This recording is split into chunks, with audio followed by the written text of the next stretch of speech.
So remember we had Noether's theorem, which basically says that the existence of a symmetry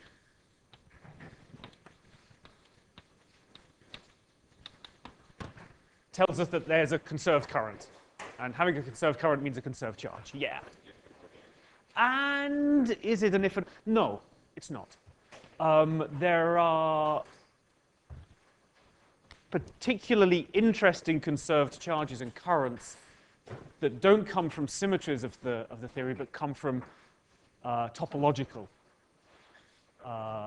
aspects of the theory. So, for example, there are things called solitons that in certain theories that have an associated current, but it doesn't come from a symmetry. So it's not an if and only if. Yeah.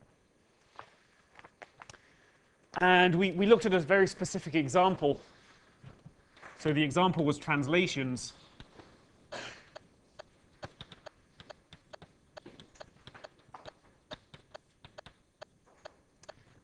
Which meant that we had the following conserved current. You know, and as I stressed in the last lecture, the nice thing about Noether's theorem is that you can actually construct the current. So you really know what the current is. In this case, given a Lagrangian. Sorry, my bad. Of course, there's 4 currents because there's 4 symmetries. And these 4 objects usually, these 4 symmetries are usually put together into a tensor, which is called the stress energy tensor.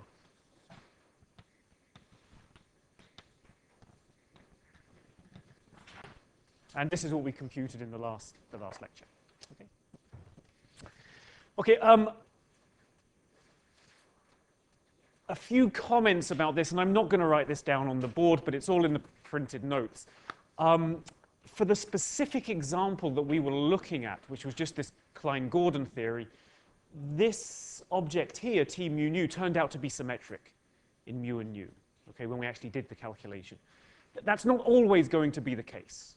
Right? And there's no reason from this definition, although they both take the same ranges, you know, they've arisen in this calculation in rather different ways. So there's certainly no reason that once you raise this guy, the object's going to be symmetric in mu and nu. So for example, if I remember correctly, if you work out the stress energy tensor for Maxwell theory, you find out that it's not symmetric in mu and nu if you just plug it into this equation. Okay. However, having said that, in any given theory, there's always a way to kind of massage the stress energy tensor and add a few terms so that what you end up with is still conserved. It still obeys this equation with T mu nu here. But it's symmetric. Okay? So there's always sort of extra terms you can figure out to add to a given stress energy tensor to make it symmetric if it's not. And in particular, there's a very cute and simple way to derive a symmetric stress energy tensor straight off, which is something you've come across already.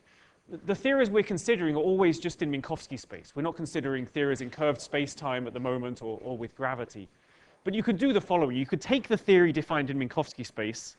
You could couple it to a background metric, as if you were thinking about theories in general relativity. You then differentiate the Lagrangian with respect to that background metric, and then set the metric equal to Minkowski space. If you do that, that defines a stress energy tensor, and it's exactly the stress energy tensor that appears on the right-hand side of Einstein's equations. And it's guaranteed to be symmetric. Tibra. Could you not make the metric of Minkowski space in a general coordinate system? Mm-hmm. Then the metric would not be a constant quantity, and then take the derivative, and therefore that's how derive the stress energy tensor. Yeah, I think you could probably do that. I'm going to explain a trick to compute currents for internal symmetries shortly. After I've done that, let's come back to that question. Other questions? Yeah. If the stress energy tensor isn't or doesn't have to be symmetric, does that mean the elements have a different interpretation than they do in like general relativity? Yeah, if you just sort of plug it into this to this equation here, for a general Lagrangian, for example, Maxwell theory, you won't get it to be symmetric. Then that's not the stress energy tensor that appears on the right-hand side of general relativity. So what is like the physical interpretation of? Because like in GR, you have like this is the momentum flux and this is the. So you still have that. You'll have the conserved quantities, which I wrote down in the previous lecture, which you integrate T00 and T0I over space. Those conserved quantities will be the same for both of these stress energy tensors. Okay, so that physical interpretation is still there, but the actual tensor itself will be gone. Okay. Okay. Any other questions? Wait a minute. So the stress energy tensor is, like the way you've had it at least, it's like one index up, one index down. So it's like a linear map where you put in a vector and you get out a vector, which I assume you put in a direction and you get out like the momentum flux along that direction. If you like, but I can always raise these indices with the Minkowski metric. So, but like when you have it like this, why would you expect it to be symmetric? You wouldn't. Okay. That's the whole point. Yeah. There's no reason for it to be symmetric in the example we did. Right. Turned And out. it seems like conceptually, it seems like there's no reason to want it to be symmetric. The conceptual reason is put it on the right-hand side of Einstein's equation. There it has to be. Oh, okay. Okay. Okay, so there's a bunch of other symmetries that we could consider. There's ones that are rather similar to translations, and that's rotations and also Lorentz boosts. So it's an exercise. Did you all do this yesterday, or are you going to do it today? The exercise is to consider rotations and figure out what the conserved currents are, and then do the same for Lorentz boosts. You did it already? Okay, good. And for rotations, it's kind of obvious, right? It's always going to be the angular momentum stored in the field. For Lorentz boosts, it turns out to be something a bit strange. And I don't know of any situation where the need for that conserved quantity has ever come up, not in my research at least, but that could well be my ignorance. So the only time I ever saw that conserved quantity is when I've taught this course. Okay, let me give some more examples. And the examples I'm going to talk about now are called internal symmetries.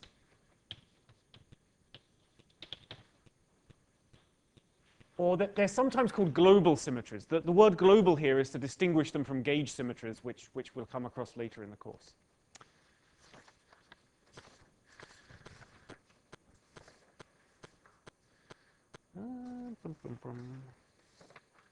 Okay, good. So I'm just going to give a particular example. So consider a Lagrangian with a complex scalar field.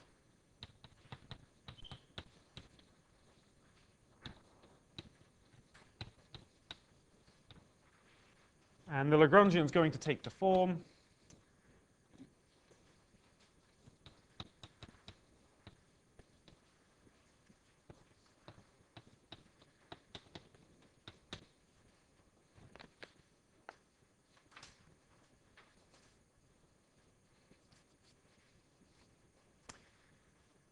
okay, so a few things to say here. I did set you an example to sort of figure things out with a complex scalar field. So one of the points of that example was to convince you that when you're working out the Euler-Lagrange equations, you can cheat and you can think of psi and psi star as independent objects and just differentiate with respect to psi star, for example. Okay. That's really the reason that we don't have a half here when it's a complex guy. If you think back to the Klein-Gordon equation, it was a half d phi squared, and there was a half here, but there was d phi squared, so when you differentiate, the 2 comes down and cancels the half. But when it's complex, this guy is independent from this guy, so if you differentiate with respect to, say, d psi star, you just get, well, the derivative goes over, but you don't get a factor of 2. Okay? Another way of saying that is if you think of this in real fields, we can expand this guy out just with a square root of 2 there.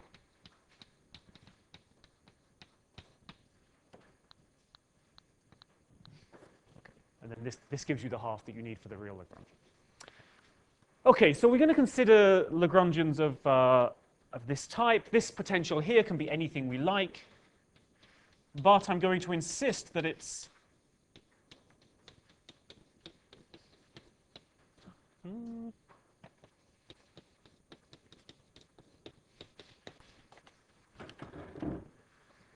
that it's going to be a function of psi star psi. Okay. Yeah. So are you writing? You said it could be any potential we like, but you wrote down an explicit one there. No, I'm just Taylor expanding what the possibilities are with psi.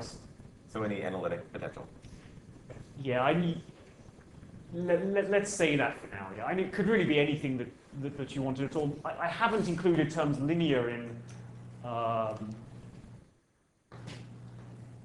yeah, I'm just expanding it in psi star. In general, these potentials can be anything at all that you like. Each potential defines a different theory. However, there's very simple but actually very deep reasons why we only actually need to consider the first couple of terms in any theory, why all the other terms just don't matter in a given theory. And we'll sort of touch upon that shortly, maybe in 2 or 3 lectures' time.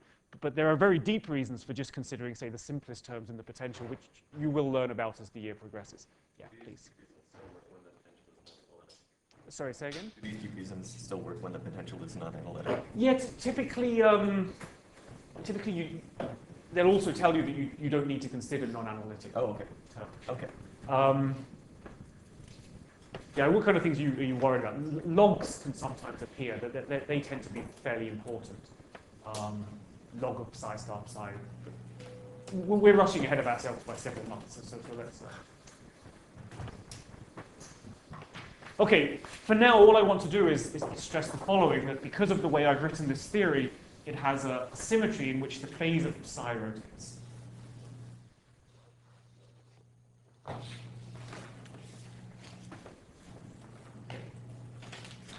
So we have a symmetry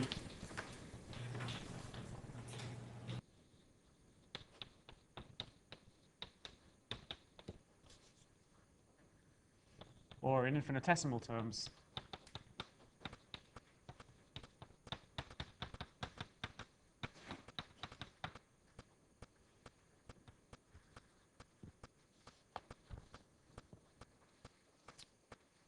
okay, is everybody happy with this? Alpha here is just a constant. It's not going to depend on x. Okay, in some sense, that's what this word global means here. It's that alpha is just a constant, not a function of x. Okay, so we've got a symmetry. We can just work through that proof of Noether's theorem and figure out what the conserved current is. And we find it's the following.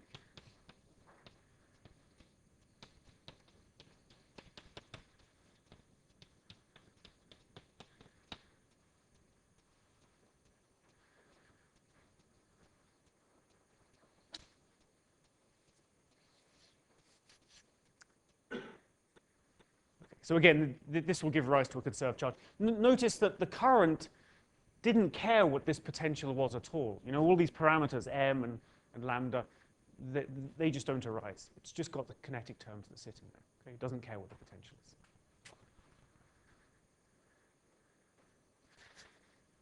Okay, so symmetries of this type are extremely important in quantum field theories.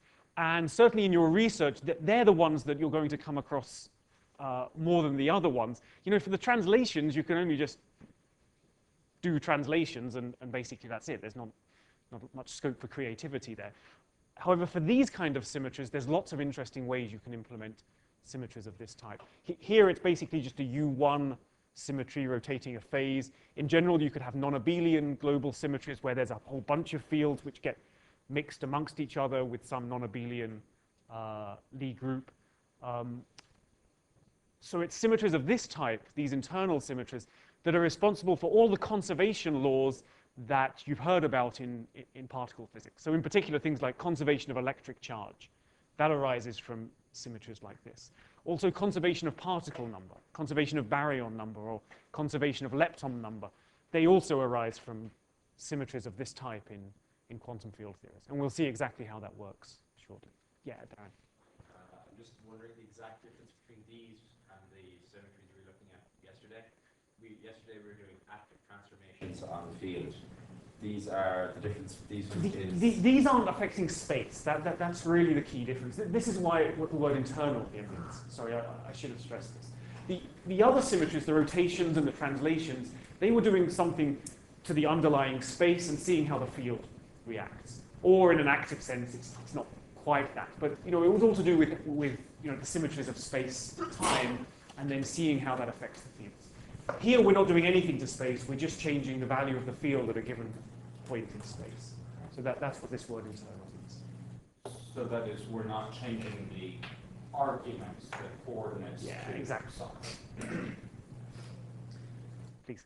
Is this current the same, more or less, current as you get when you look at local U1 gauge symmetry? Yeah, we'll come to that, but you're right. I should have stressed this. It's the kind of current that you get in electromagnetism. Okay. But the field theory version of those currents. And we will get to a point where we gauge this, and this really becomes the U1 of electromagnetism. But that's going to be in the third week of this course. Okay. By the way, just in case there's some confusion, I told you just now that symmetries of this type give rise to conservation of particle number, like baryons. But I told you right in the first lecture that the whole point of quantum field theory was that you don't have fixed particle number. So what's going on there? Well, conservation of particle number means you count particles and antiparticles with pluses and minuses. Okay, so it doesn't mean the number of particles is fixed. It means that the number of baryons minus the number of antibaryons is fixed. So that's always what people mean when they refer to conservation of particle number in quantum field theory.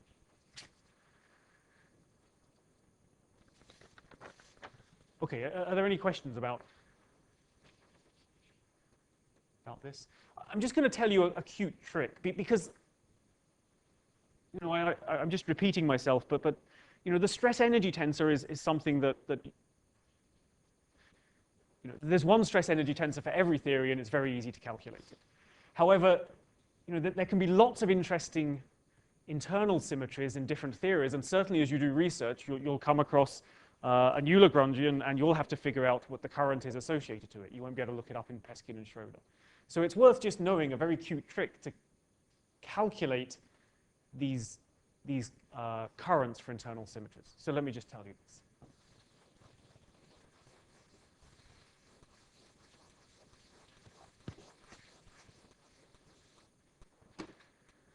Okay.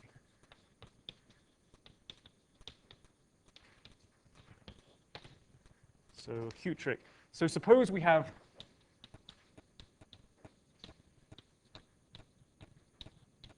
an internal symmetry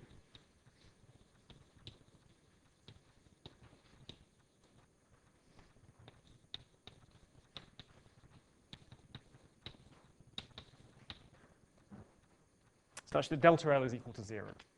Okay.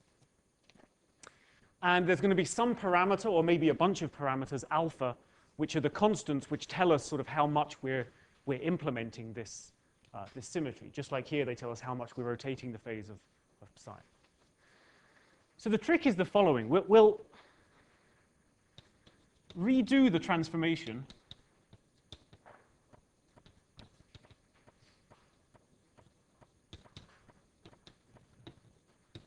with alpha not now constant, but being a function of x. Okay? So just to stress, we're not promoting this symmetry to a gauge symmetry. For those of you who know about gauge symmetries, there's no gauge field floating around. We're just redoing the symmetry transformation, but with these parameters alpha now varying on x. Okay? What's going to happen? Well, this is no longer going to be a symmetry. And in general, delta L is going to change.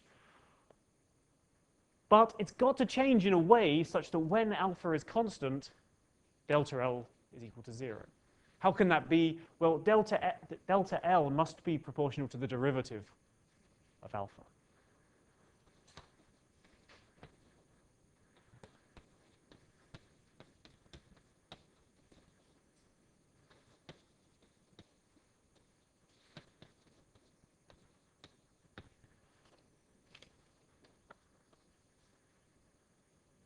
Okay, is that clear? This is the only kind of transformation you could have so that when alpha is constant, delta L is is vanishing as it must for a symmetry.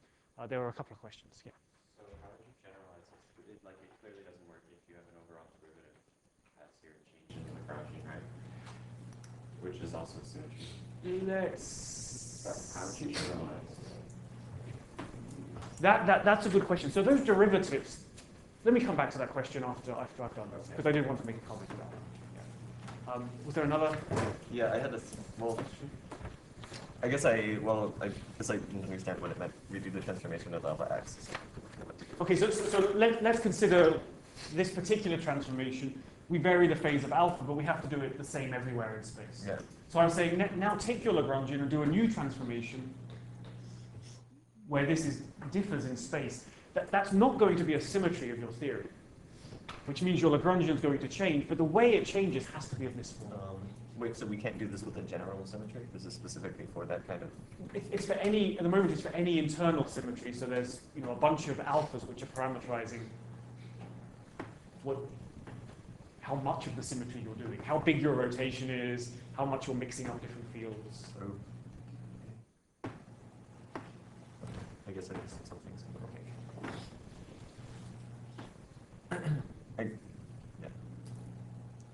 No, I think I missed something at some point, so I'm confused.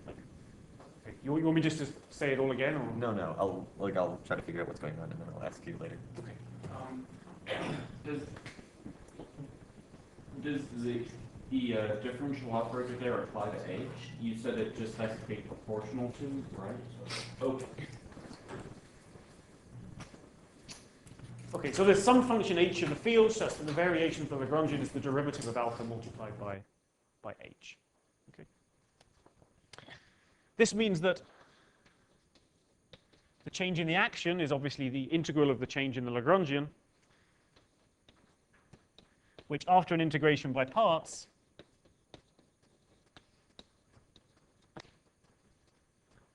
takes the following form.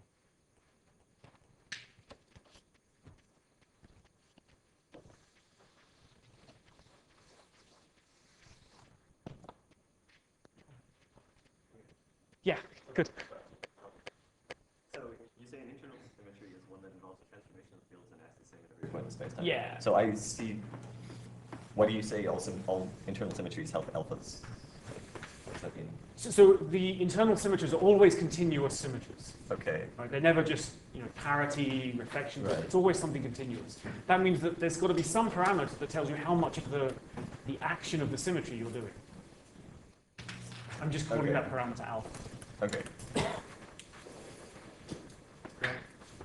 All right. So my second question then was: is it supposed to be obvious that that you have to have it has to be proportional to the derivative? It's got to be proportional to the derivative because as soon as this alpha is constant, delta L vanishes because it was a symmetry to begin with. And you can't imagine it L vanishing even though alpha is not constant because.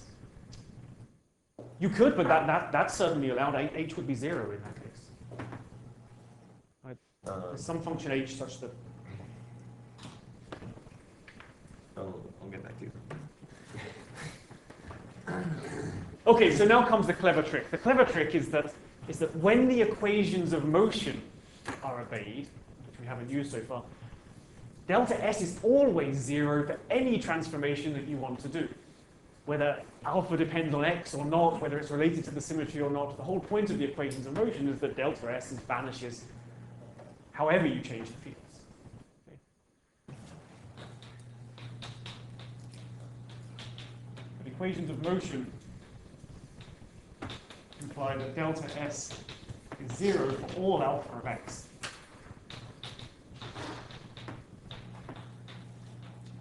And the only way this can happen is if the derivative of h vanishes. Okay? So h is the conserved current in this case. So this is the cute trick. You have some theory, it's got some internal global symmetry that you want to figure out the current for. What you do is you pretend that global symmetry changes in space, so you promote alpha to a function of x. And then you just work out how the Lagrangian changes. You'll see that it's always proportional to the derivative of alpha, and there's an h there, and you just read off that h. Okay, it saves you a lot of work. So since I see some blank faces, let me just set a couple of exercises.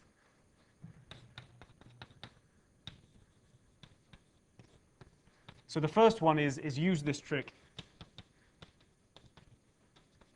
for the previous Lagrangian.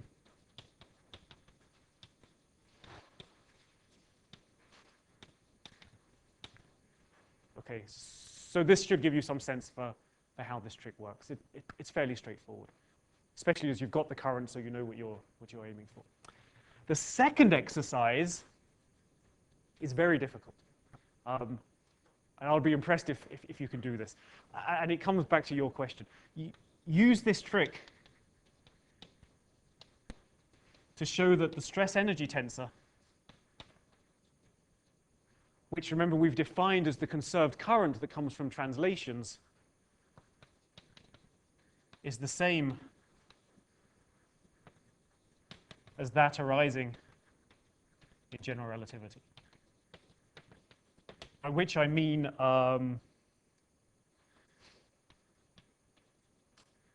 theta mu nu equals 1 over the square root of g ds by dg mu nu. Okay. Yeah, this is pretty tricky, and you have to deal with this issue about the fact that there's an extra total derivative when you vary when the delta L is not 0 but is a total derivative. Right, so you've got to find a way around it. And actually, it's not quite T mu nu because this is always symmetric and this isn't. So there's various subtleties. What is that you wrote down? Sorry, so this is the differentiation of the action with respect to the metric g mu nu. So this is the definition of the stress-energy tensor in general relativity, and then there's 1 over the square root of g. And there's probably minus signs. This is the determinant of the metric, right? Yeah. Okay. I'll walk you through this maybe this afternoon, or oh no, you're not doing anything this afternoon, right? So maybe tomorrow afternoon. If people are interested, I'll walk you through this. It's a nice argument, but it's a bit subtle. Okay, that's it for Noether's theorem. Are there any questions? No? There's one more small thing I want to do about classical field theory, and then we're going to turn H-bar on.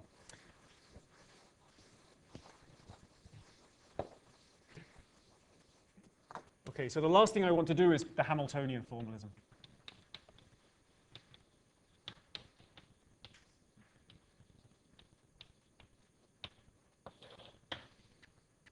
Okay, so far we've been working with the Lagrangian formalism, but you all know how to go from Lagrangians to Hamiltonians, and it's exactly the same in field theory as it is in particle mechanics. So first thing we do is we define the conjugate momenta.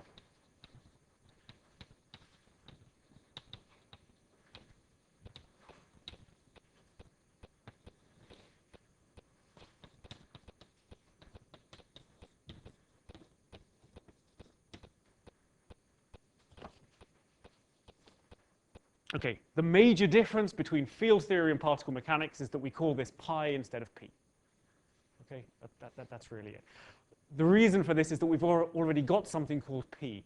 Remember, we figured out the conserved quantity associated to spatial translations, and we call that p. That's not to be confused with this. Okay, that p is a number, and it tells you how much the field is going this way. This conjugate momentum is obviously a function over x and is not the same as that p. Okay. Okay, the Hamiltonian density is then defined in the usual way.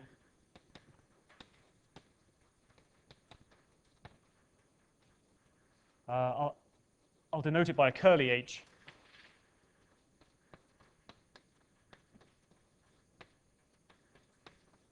So it's the momentum times phi dot minus the Lagrangian.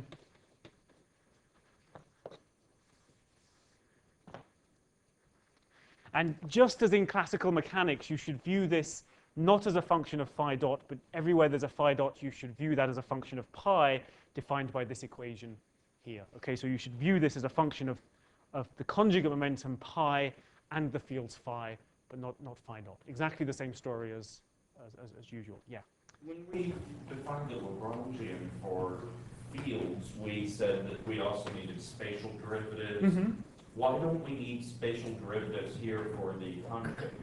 Because the Hamiltonian formulation of field theory is not manifestly Lorentz invariant. It picks out a time. Okay. And so what we're left with here is not something on which time and space are on equal footing. Time is special in the Hamiltonian formulation. Is that why you said that Lagrangians are preferable? That's why Lagrangians are much better, because you look at a Lagrangian, you know immediately that it's Lorentz invariant or not. You look at a Hamiltonian, it could take some work to figure out whether or not it's Lorentz invariant. Of course, it is Lorentz invariant. The physics is Lorentz invariant because nothing's changed, but it's not manifestly Lorentz invariant. The equations don't look. So let me just say viewed as a function of time. Yeah, please. Lagrange is dependent on phi or on x.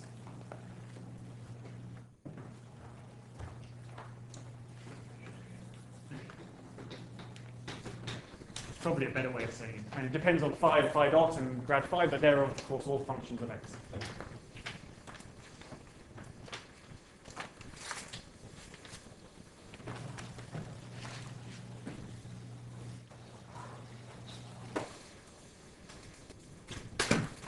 Okay, so let's just look at an example.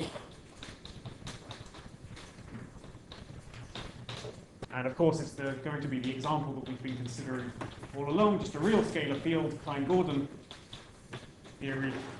Instead of writing the, well, actually, let me take a real scalar field with a general potential, V of phi here. Usually I'd write this as d mu phi, but I've separated it out just because obviously we're going to differentiate with respect to phi dot.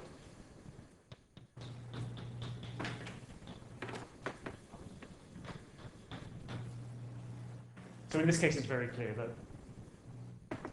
the momentum conjugate to phi is just phi dot, which means that the Hamiltonian density, I should say,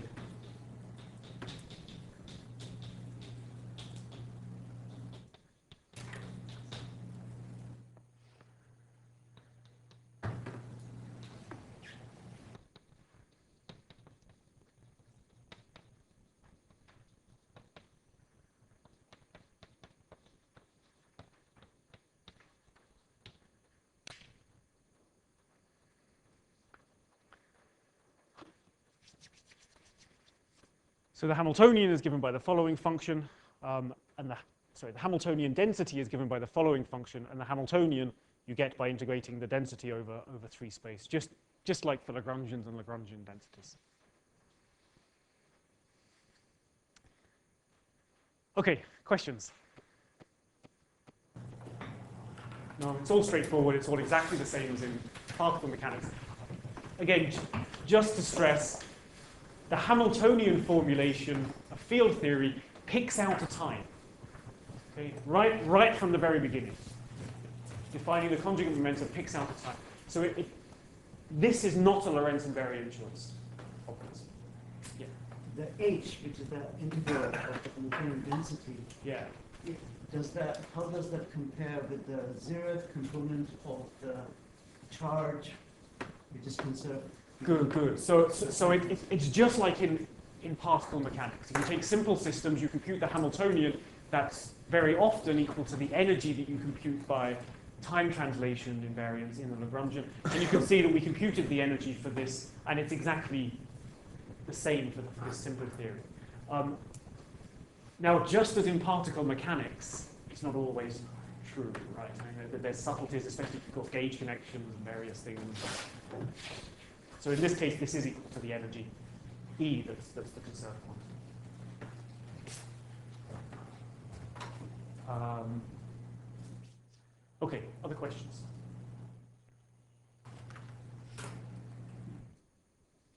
No? All happy? Good. Good, so that's the end of classical field theory. So now we're going to turn to quantum field theory.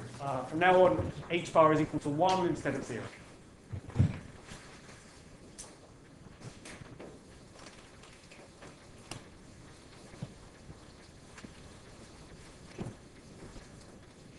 Okay, so this is section 2.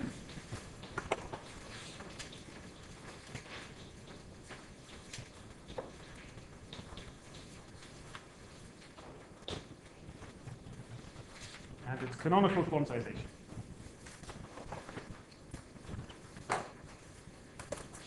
And I guess the one thing I really want to stress in this section is that there ain't nothing special about quantum field theory. What we're going to do is take the procedure that we've learned in quantum mechanics and just apply it to this classical system. Okay, there's nothing mysterious about what's going on here. It's really just a straightforward run-through of what you've done time and time again in quantum mechanics. So we're just going to do this. So recall, in quantum mechanics, canonical quantization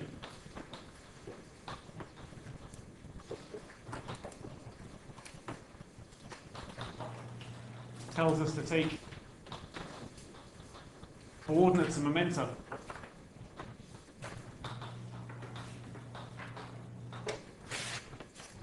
so the coordinates I'll call Q and the momenta I'll call P,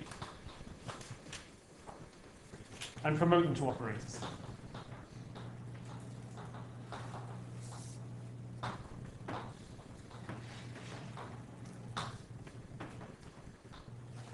Then what happens? Well, if you know a bit about the Hamiltonian formulation of classical mechanics, what you really do is you take the Poisson bracket structure or the symplectic structure on phase space, and you change those Poisson brackets to commutators. Okay, all those fancy words really mean is that for most systems,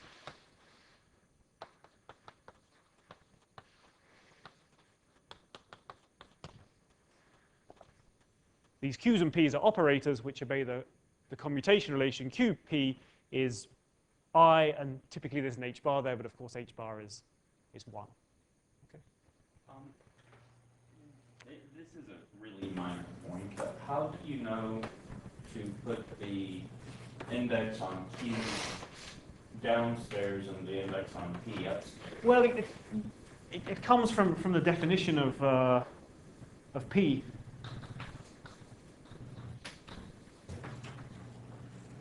One's up, the other's down. Okay.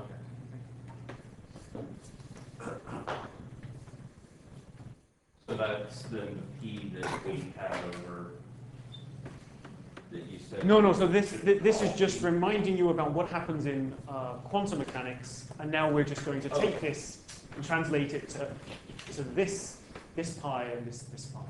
Okay, exactly the same. Other questions?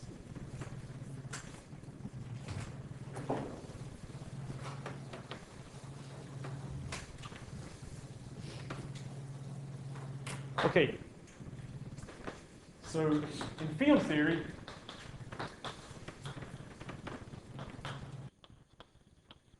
we're going to do the same for phi of x and pi of x. Okay, so a quantum field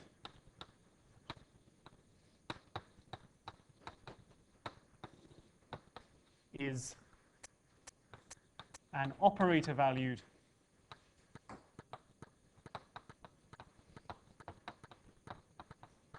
function over space. Okay, and I really mean space here, I don't mean space time. I'll clarify this point shortly.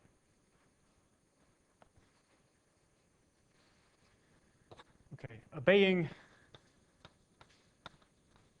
the commutation relations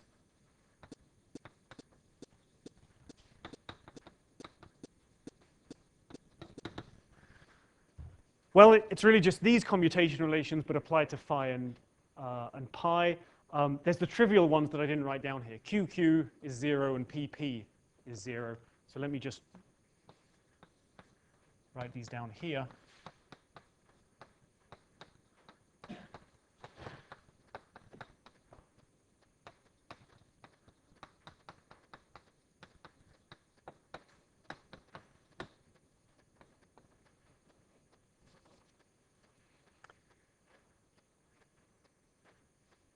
So again, let me come back to a point that I've been stressing over the last few lectures.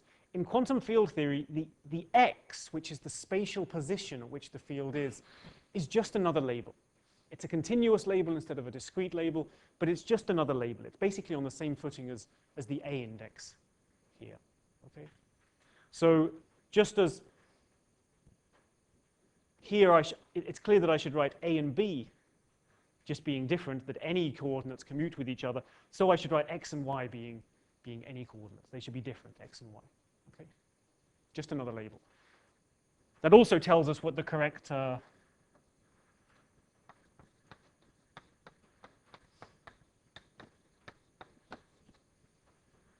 interesting commutation relation is between the coordinates and the momenta. So there's an I, and we know we need a Kronecker delta for any discrete indices that are floating around, because that's the same as in quantum mechanics. But now we have one other label, which is x and y, and they should also just have something like a Kronecker delta. But it's a continuum, so it's not a Kronecker delta, it's a Dirac delta.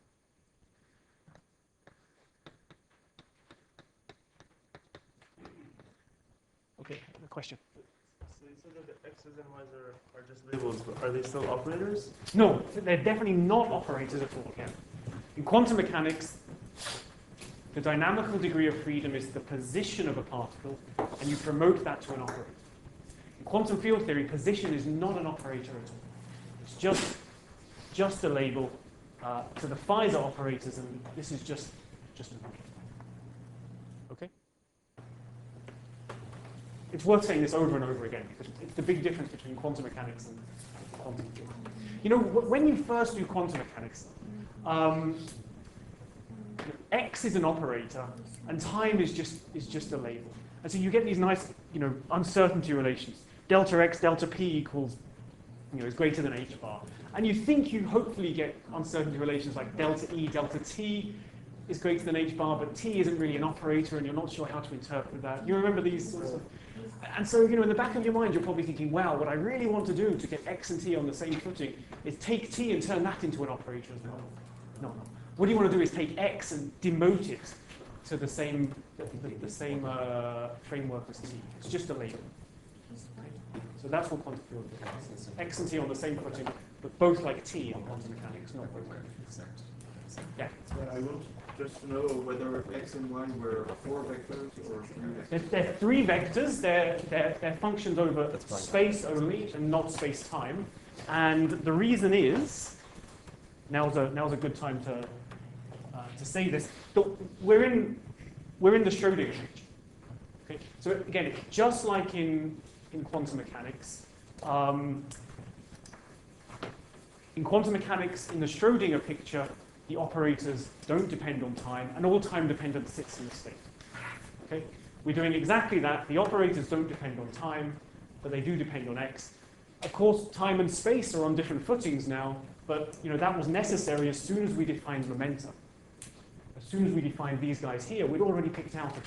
So we've broken Lorentz invariance in our mathematical formalism, but the physics should still be Lorentz invariant because it came from a Lorentz invariant. Will we ever recover? We'll work very hard to show exactly how Lorentz invariance is recovered and in what way it's recovered. Once we go to the Heisenberg picture, it becomes a bit more apparent. Yeah. Phi index A. Phi A and Phi B are in general different fields. Yeah, I've got 1,752 fields, and they're labeled by A goes from 1 to 750. Do they always commute? Yeah. Just like coordinates in they always commute, apart from when they don't. It's the same question whenever you ask something difficult, I'll say yes, apart from when they. And they anti-commute as well is the other familiar thing. But we'll get to this. Were there other questions? Let me just write down this issue about the Schrodinger picture because it's important.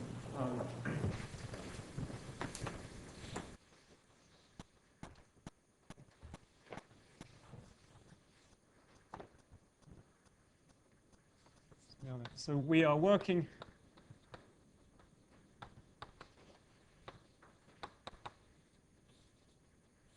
in the Schrodinger picture.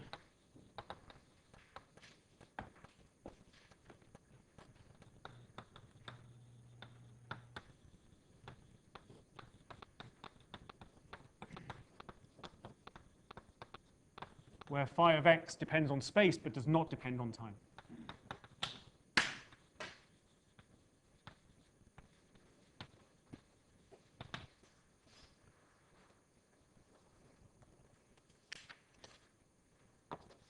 Okay, so where's the time dependence? All the time dependence sits in the state and how the state evolves.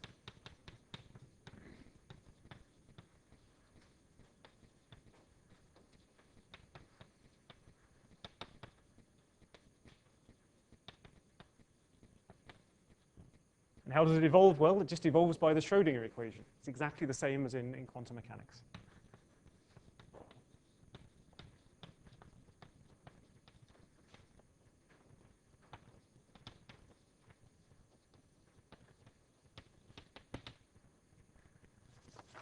So what's the Schrodinger equation? Well, it's exactly the same as you've seen 100 times.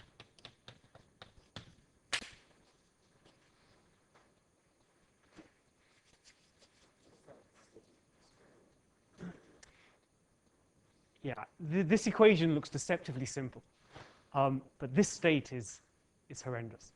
So again, think back to quantum mechanics, because it's exactly the same as quantum mechanics. In quantum mechanics, you have a particle, and its degree of freedom is that it can live anywhere in R3. This state, in that case, is a wave function over R3. So it's some function over the configuration space of the particle, which is R3. Okay, that's the usual quantum mechanics hydrogen atom kind of thing. So what about field theory? The configuration space of the field theory is any possible configuration the field can take. So this wave function is a function over the space of all possible field configurations. So it should probably be called a wave functional. It's a function of a function. Okay, so this, if you were to write this down in some Schrodinger picture, it will tell you the probability for the field configuration to be like this, and the probability for the field configuration to be like this, and for every field configuration, this would spit out a complex number. Yeah, it's very rare in quantum field theory that we actually use that language just because it's horrible. Okay. Occasionally you do, but it's rare. Yeah. So this is some detail, but do wave functions in quantum field theory, are they smooth functions on the space of fields, or are they linear functions? Since I've never written one down, I have no idea. I'm not smooth or linear, but those two are. I mean, because the space of fields is like a manifold, but it's also a vector space. So like, you could imagine it would be nice and it would be linear functions on the space of fields. Linear function. That means no. I don't see why it would be linear. I mean, R3 for a particle is also a vector Right, space, true. but the wave function certainly doesn't have that property. True, although waves, like, you know, fields typically have the nice properties of, like, you know, superposition, like, that sort of thing, like the electromagnetic fields. Same is true for, yeah, I think the answer is no. The linearity of the field theory is not. Yeah. We'll see. We're not really going to use this wave functional language very much because it's horrible. Well, we will start to write down sort of some representations of this wave functions. The Schrodinger equation, is that an extra assumption on quantum field theory? That's the first question. The second question is that the Hamiltonian, if you look at the Hamiltonian that you derive, say, for the scalar field, that's quadratic, whereas this is, again, we have the problem of not being Lorentz invariant because it's first. You're right. Nothing looks Lorentz invariant, but everything is. And we will work to restore the Lorentz invariance manifestly in the equations. But you're right. Time appears here and nowhere else, and space appears in the operators, and it all looks awful. The first question is this an assumption? There are no new assumptions in quantum field theory. All we're doing is taking quantum mechanics and applying it to a different classical system with an infinite number of degrees of freedom. Okay, so it's as much an assumption as in classical as it is in quantum mechanics, common or Garden quantum mechanics. Other questions? Okay, so what do we want to do? We've written down this Hamiltonian in terms of our fields. And the fields have now been promoted to operators. But by the way, I'm not going to do this thing where I write hats on operators. You know, that's so undergraduate. So we're just going to have to remember that phi and pi is an operator once we're talking about quantum mechanics. Okay, so we've got h, which is now some function of operators. So you're saying, like, you point out those things, you say fields have been promoted to operators, but this seems equivalent to me to, like, pointing at the position and momentum operators in, wave mechanics and saying particles have been promoted to operators. Like, Not particles, but degrees of freedom of particles. Right. Yeah. So I'm wondering it's the same here, right? Exactly it's degrees the of same. freedom that are promoted to operators. Yeah, this was the classical degree of Right. freedom, and this was its conjugate Right. momentum. This was Q, and this was P. And you know, when you're undergraduates, you put hats on them, and here we just say they're operators. Okay, so we've got this Hamiltonian. It's now an operator. Sorry. Operators on what exactly? And what do they extract when they operate on it? Or what? Good. So operators on a Hilbert space that we've introduced, which the one small definition I've given you so far is that it's the space of all functions on all possible field configurations. So it sounds horrid. We're going to Solidify that. yeah we're going to see concrete examples of what these Hilbert spaces are. They're a little bit more infinite dimensional than the usual Hilbert spaces you consider, but nothing horrible. They're not. Okay, we've got a Hamiltonian, and no questions. We've got a Hamiltonian, and it's a function of certain operators, and the thing we would love to understand is the spectrum of this Hamiltonian. Okay, that's the simplest thing we could hope for. What are the eigenvalues of this Hamiltonian? As you could imagine, that's an extremely hard question. Okay? Well, we can solve it for the harmonic oscillator, and we can solve it for the hydrogen atom, but we can't solve it for the helium atom because it's got 6 degrees of freedom, I guess. Okay? Here we've got an infinite number of degrees of freedom, and it's going to be very, very difficult to figure out what the eigenvalues of H are for a quantum field.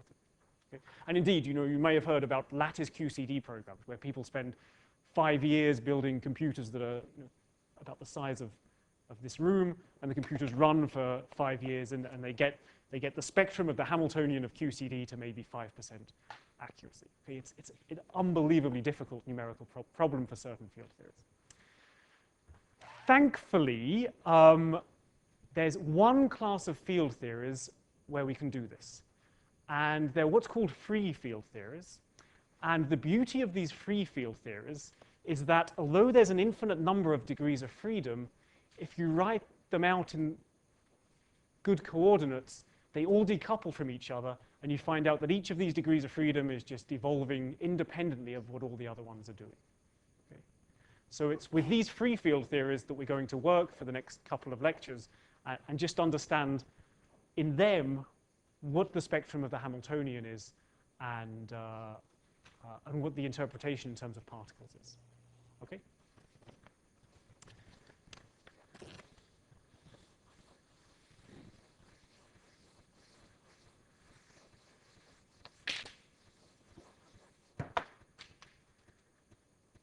Okay.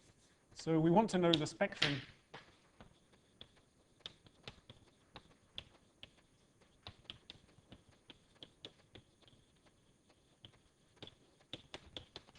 of H.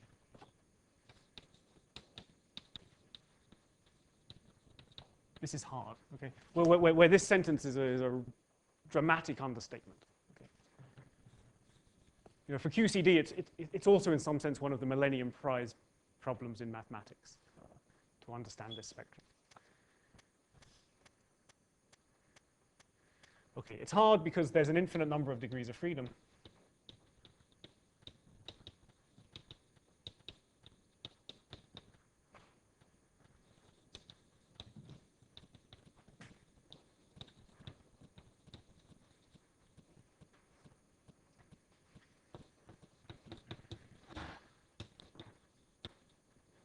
at least one for every point in space.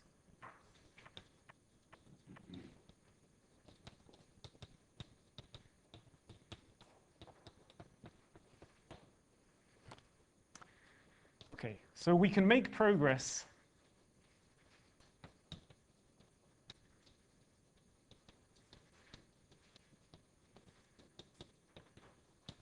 in free field theories.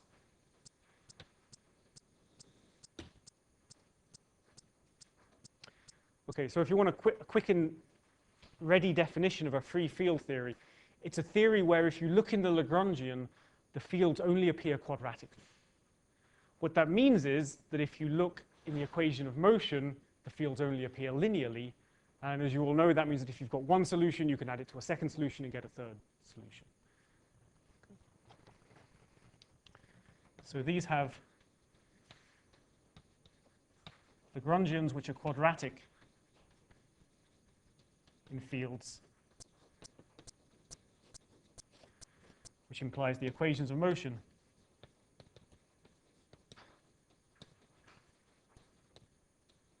linear.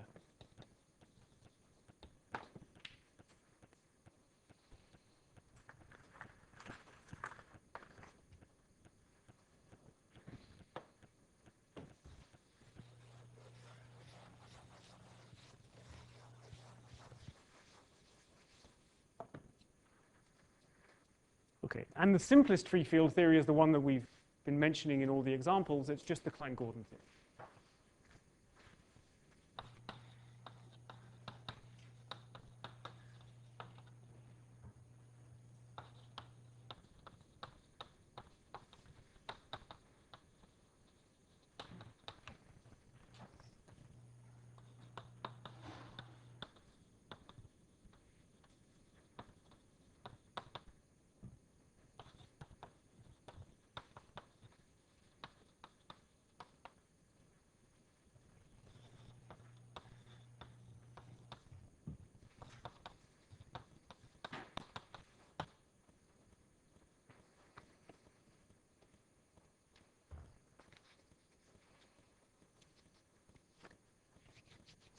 Okay, so this is the Klein-Gordon theory. So let's just figure out how to solve this, and just this classical equation. And if seeing how to solve it, we'll see why it's free and why all these degrees of freedom are really evolving independently. Okay, so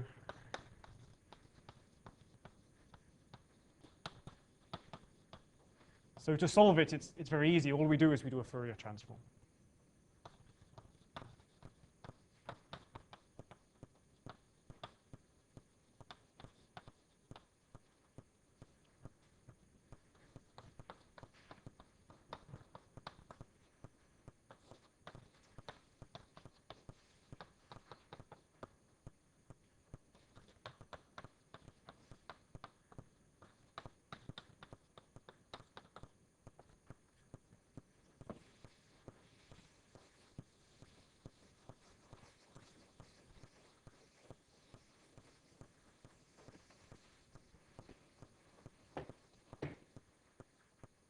Okay, so I just rewrite phi of x in terms of the Fourier transformed field, phi of p. I'm going to call them both phi. Hopefully that won't cause too much confusion.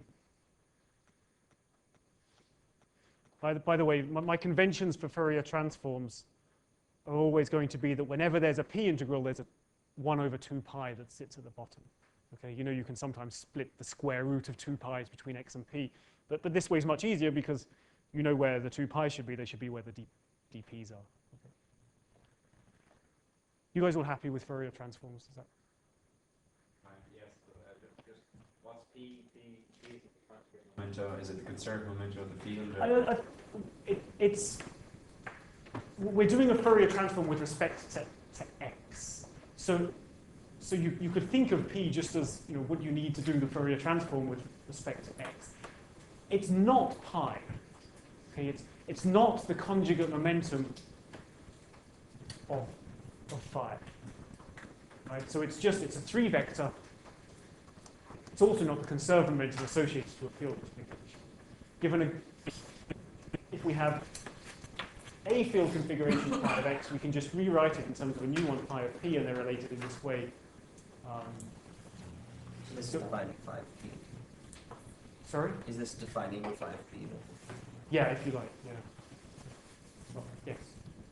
Yeah. But you see, it's a dummy variable. I could have called it p, I could have called it q, I could have called it anything. Just integrated it. So it's just some decomposition of the field. That's the best way to think about it. Of course, what it's really going to do, you have phi of x, and it's really doing what Fourier transform always does. It's telling you, given this, how much, and you decompose it into something that wobbles this quickly and something that wobbles less slowly. So it's the usual p in that sense that appears in all Fourier transforms. Thank you. So it's basically a relabeling of x in a way that gives you that information. Not a relabeling, but a reshuffling of how this, Right, this function that's one. depicted. Yeah. Yeah, okay. Is there another question? No, I was just wondering where the t came from. Where? The phi is supposed to be, there's not supposed to be a t in. Oh, good. You're right. I'm backing up. I'm thinking of this as a classical field equation, and as a classical field equation, phi is something we need to solve for. It depends on x and t. Shortly, we'll then run through this analysis, and then we'll see what that means for the operators. Yeah, good. and I guess a quick question, just like this Fourier transform of the field operator, so this is an integral of an operator. Not at the moment. It will be shortly. Classical Klein-Gordon equation. Oh, okay. We're just going to. Okay. So it's nothing fancy. Yeah. Sorry, I should have stressed this. Let me. So there's a classical equation.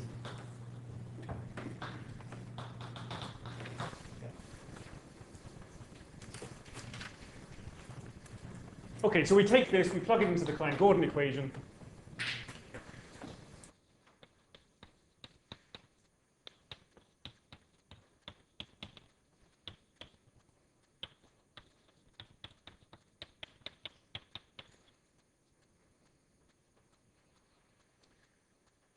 And what we get is an equation for phi of p that doesn't depend on any of the other phi of p's. So each of these phi of p's just evolves completely independently and has to obey this equation here. But this equation here is just the equation for a harmonic oscillator. Okay.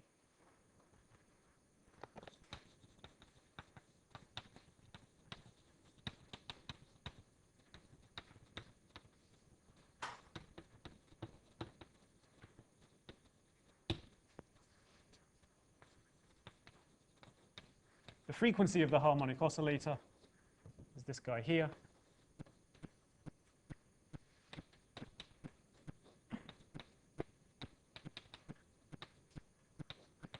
This is going to be something that arises over and over again in the next couple of lectures. So we're going to give it a name. We're going to call it omega subscript p.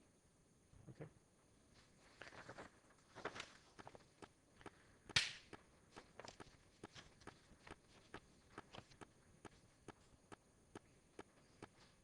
Okay, so what's the solution to the classical Klein-Gordon equation? Well, it's a superposition of harmonic oscillators, an infinite number of them, labeled by this 3-vector p. Each of these guys is oscillating in time at this frequency, so they're each oscillating at a slightly different frequency.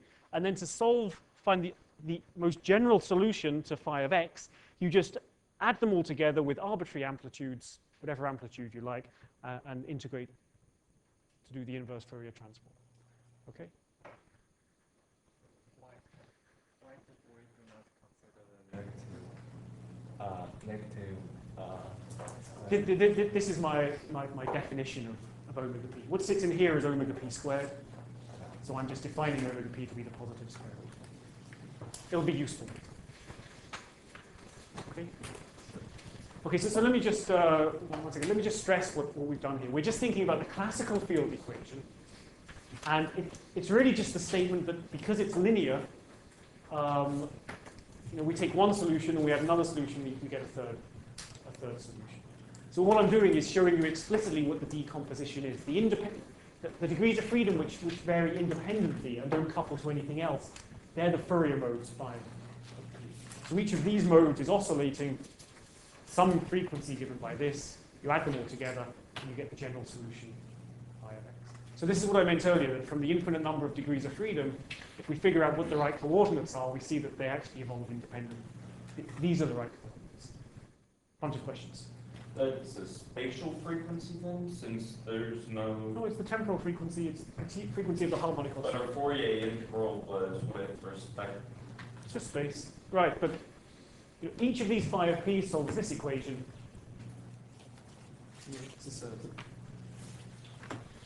This is related. Intuitively, it's entirely obvious. Like, this is a wave equation, and the solutions are plane waves. Yeah, it's just that. So Yeah, it's just each of these things has a space frequency and a time frequency, and those two things are related. Yes. Yeah. Tibor, you had a This is the analogy with the harmonic oscillator is that with the Schrodinger equation of harmonic oscillator, although we are treating it as classical systems, but that equation is what we would get if we consider the Schrodinger equation. Right? So it's x double dot plus omega squared x equals 0. Right? It's high school harmonic oscillator, classical harmonic. But, no, I mean, it's a Schrodinger equation. I mean, phi is the wave function. No, phi is certainly not the wave function. It's a classical field. Nothing to do with the wave function at all. Nothing. Oh, I see. Okay. Yeah, it's a classical field, and we're just sorting this. yeah, so just to be clear, so if you were in high school, you would not call this harmonic oscillator. You would call it a plane wave with I'd call this the harmonic oscillator with equation number labeled. K and It's only because the p is here and not here that you're worried, right? no, It's an infinite number of harmonic oscillators. This is a label that tells you which no. particular Like degree each of freedom. solution to this equation is a plane wave with wave number K and frequency, angular frequency omega. And yeah, It's not difficult, I think, is what we're all saying. It's just. Okay, so what we've got is a bunch of these degrees of freedom. Each of them obeys the harmonic oscillator equation. And now we're going to quantize. So now we're going to turn this into an operator, but all we then have is a bunch of infinite simple harmonic oscillators, which we're quantizing. Okay. So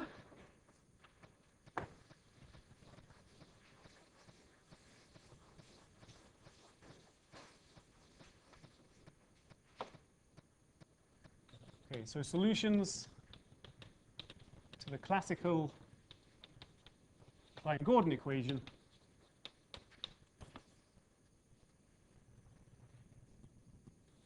are superpositions of simple harmonic oscillators.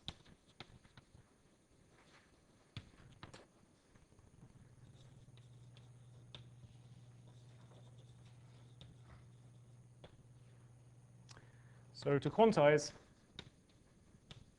phi of x,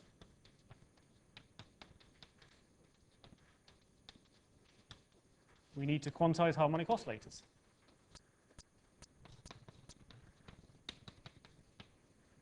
But we can all do that, right? That's fairly straightforward. So what I'm going to do in the last 5 minutes is something very boring. I'm going to fly through at great speed a review of the quantization of the harmonic oscillator, which I know you've seen 1,000 times, but at the very least it will just get notation on the board, and then we can move on. so I feel like there's been some sort of sleight of hand. Like, we had a bunch of plane waves, and now we say to treat the plane waves quantum mechanically, we say they're simple harmonic oscillators.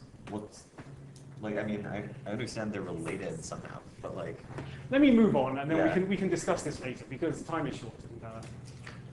And I'm not sure how to answer the question, because I don't think it has been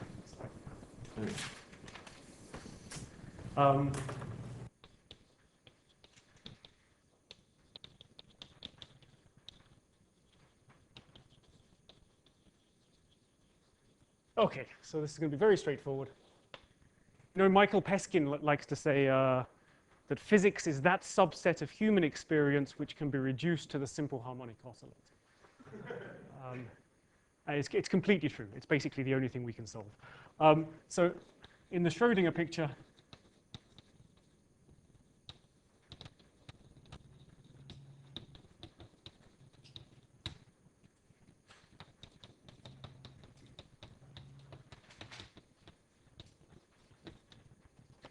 This is the harmonic oscillator, Hamiltonian, and Q and P are operators now which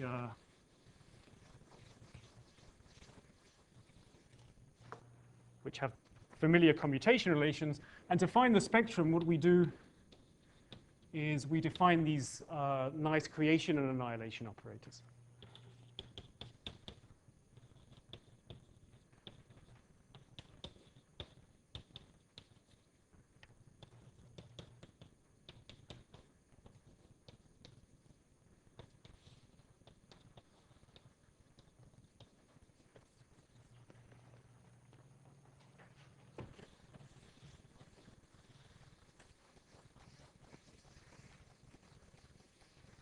Okay, nice and familiar. If we substitute these, if we work out the commutation relations, substitute in these expressions, use the fact that P's commute with P's and Q's commute with Q's, and P and Q commute to give I, we find that these have the following commutation relations. And we can also write H in terms of A's and A daggers. We get the following form, or we could choose to commute the A and the A dagger past each other so that they're both ordered in this way.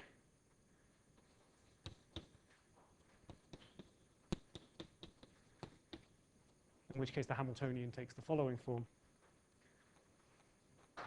And finally, the important fact about these creation and annihilation operators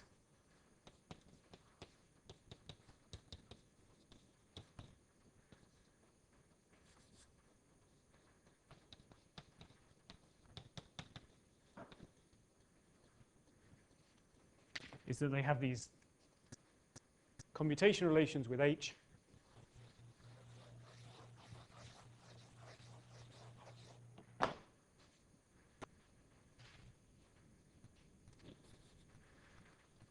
So what this means is that if we've got one eigenstate of H, we can act with A and A dagger and get another eigenstate of H, another energy eigenstate.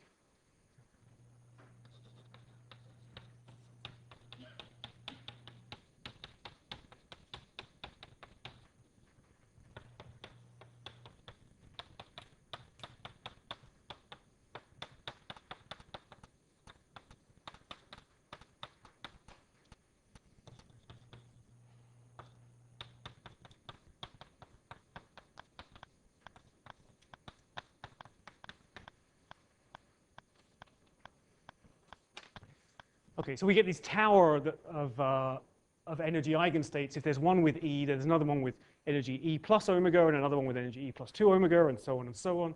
And there's one with energy E minus omega, and one with energy E minus 2 omega, and so on and so on. But at some point, if we want to have a spectrum which is bounded below, this had better stop.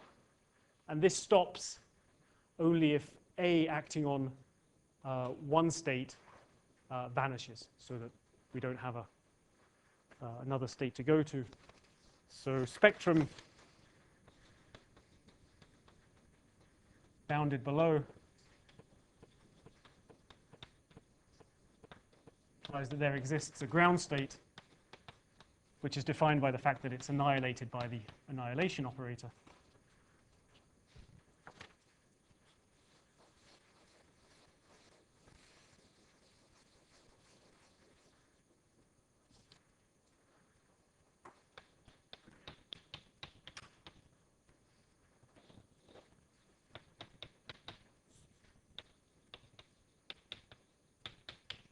So I just rubbed off this equation we had for the Hamiltonian, but when we act with the Hamiltonian on the ground state, this term kills it, but we're left with this guy here. Okay, so this should be very familiar. This is the ground state energy, the 0-point energy of the harmonic oscillator, a half h bar omega, but h bar is 1.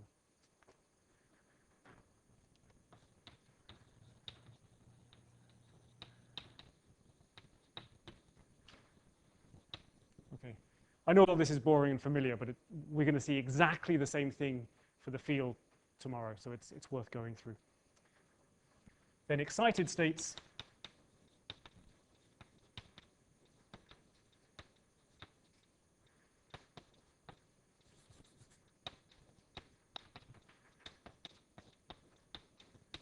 is where you put excited state for each integer n, where you hit the ground state with n creation operators. That's not normalized, by the way. There should be a 1 over square root of, I don't know, n plus 1 or something like this.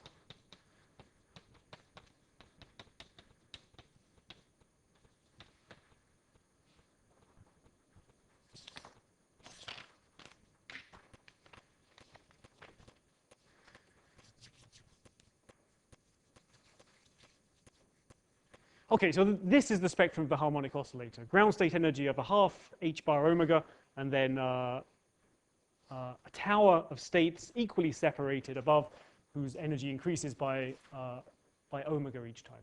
Okay, is there anybody that's not familiar with this? Good. So now what we're going to do in the next lecture is have an infinite number of these, all shaking at once, and we'll see what we get out of that and how we can interpret that in terms of particles moving in Minkowski space. Okay, good. See you tomorrow.